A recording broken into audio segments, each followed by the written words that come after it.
ছেলেরা এই Downing date হয়েছে, জলের মধ্যে ডুবিয়ে তলিয়ে গেছে, যার ফলে মৃত্যু হয়েছে। এরপরে আমরা কোলাই ডিস্ট্রিক্ট হসপিটালে আইছি, আইসে এটা অ্যাকচুয়ালি বিএসএফের 138 বিএন বিএসএফের এই অ্যাম্বাসার।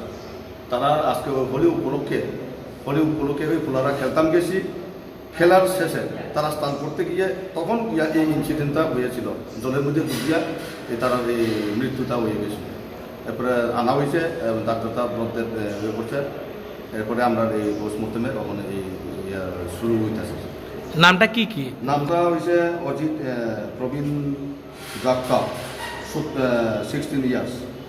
হ্যাঁ, আর সেকেন্ড হয়েছে প্রবাল তিওয়ারি, 13 ইয়ার্স। আর আরেকজন হয়েছে আসমান সিং সিধু, 14 বছর, 14 ইয়ার্স। তারা সব এই 138 ব্যাটালিয়ন বিএসএফের এখানে আম্বাসাতে থাকে।